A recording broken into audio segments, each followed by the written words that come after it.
தஞ்சையில் அங்கீகாரம் இல்லாமல் நடைபெற்று வந்த சிபிஎஸ்இ பள்ளி மாணவர்கள் மாநில பாடத்திட்டத்தில் பொதுத் தேர்வை எழுத ஏற்பாடு செய்யப்பட்டுள்ளது. நடுவிக்காடு பகுதியில் சிபிஎஸ்இ அங்கீகாரம் இல்லாமல் செயல்பட்டு வந்த பள்ளியில் 10ஆம் வகுப்பு பயின்று வந்த 19 மாணவர்கள் பொதுத் தேர்வு எழுத முடியாத நிலைக்கு தள்ளப்பட்டனர். ஆட்சியருடன் நடைபெற்ற பேச்சுவார்த்தையை தொடர்ந்து அக்டோபர் மாதம் NIOS மூலம் தேர்வு எழுத முடிவு செய்யப்பட்டது.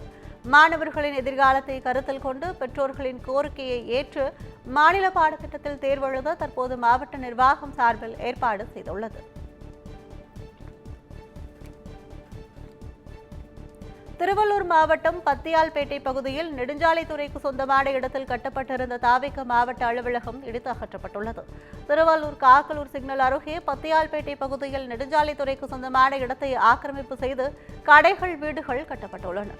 மேலும் அந்த இடத்தில் தமிழக வெற்றிக் கழகத்தின் திருவள்ளூர் மேற்கு மாவட்ட இளைஞர் அணி சார்பில் தாவேக மாவட்ட அலுவலகம் செயல்பட்டு வந்துள்ளது. இந்நிலையில் ஆக்கிரமிப்பு கட்டடங்கள் மாவட்ட நிர்வாகம் சார்பில் இடித்து அகற்றப்பட்டது.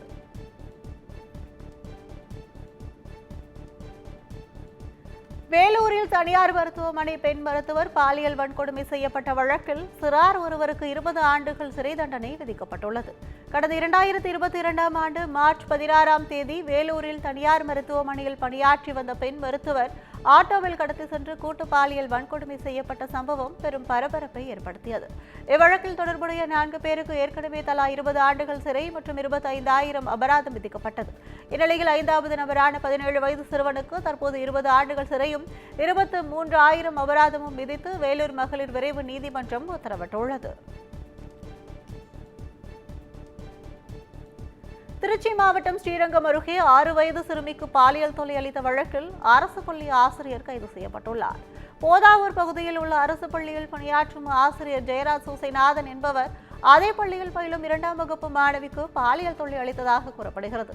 இதுகுறித்து சிறுமியின் பெற்றோர் அளித்த புகாரின் பேரில் ஆசிரியர் ஜெயராஜை போக்சோ சட்டத்தின் கீழ் போலீசார் கைது செய்தனர்.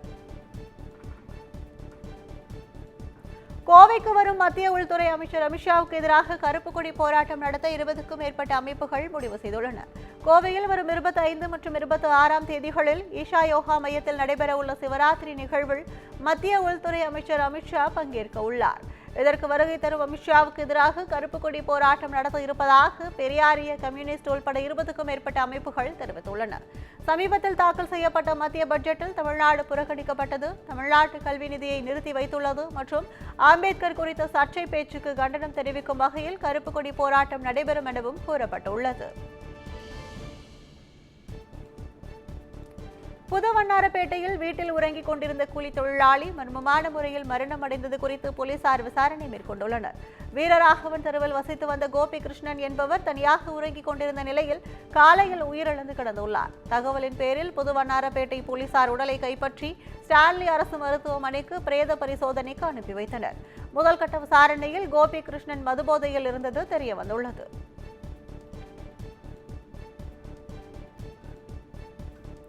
சென்னையிலிருந்து ராமேஸ்வரம் சென்ற சேது விரைவு ரயிலில் வெடிகுண்டு இருப்பதாக பொய்யான தகவலை கொடுத்த இளைஞரை போலீசார் கைது செய்துள்ளனர். சென்னையிலிருந்து ராமேஸ்வரத்திற்கு கடந்த ஞாயிற்றுக்கிழமை மாலை சென்ற சேது விரைவு ரயிலில் விருத்தாச்சலத்தை சேர்ந்த தண்டாயுதபாணி என்பவர் முன்பதிவு இல்லாத பெட்டியில் பயணம் செய்துள்ளார். அப்போது கூட்டம் அதிகமாக இருந்ததால் தரையில் அமர்ந்து பயணம் செய்ததாக கூறப்படுகிறது. இதனால் கோபமடைந்த அவர் கட்டுப்பாட்டு அறைக்கு தொடர்பு கொண்டு ரயிலில் வெடிகுண்டு இருப்பதாக கூறியுள்ளார். தகவல் அறிந்து சென்ற அதிகாரிகள் ரயிலில் சோதனை மேற்கொண்ட நிலையில் புரளி என தெரியவந்துள்ளது. இதனை அடுத்து பொய்யான தகவலை கொடுத்த இளைஞரை போலீசார் கைது செய்துள்ளனர். சென்னையில் காய்ச்சல் காரணமாக சிகிச்சையில் இருந்த சிறுவன் மூச்சு திணறி உயிரிழந்ததை அடுத்து உறவினர்கள் மருத்துவமனையை முற்றுகையிட்டதால் பரபரப்பு ஏற்பட்டது. திருவள்ளூர் மாவட்டம் பொன்னேரியைச் சேர்ந்த தினேஷ், பார்வதி தம்பதியர் தங்களது 4 வயது மகனை காய்ச்சல் காரணமாக சென்னை அயனாவரத்தில் உள்ள தனியார் மருத்துவமனையில் சிகிச்சைக்காக அனுமதித்துள்ளனர்.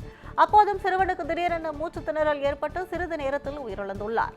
மருத்துவர்களின் தவறான சிகிச்சையால் சிறுவன் உயிரிழந்ததாக கூறி உறவினர்கள் மருத்துவமனையை முற்றுகையிட்டதால் பரபரப்பு ஏற்பட்டது.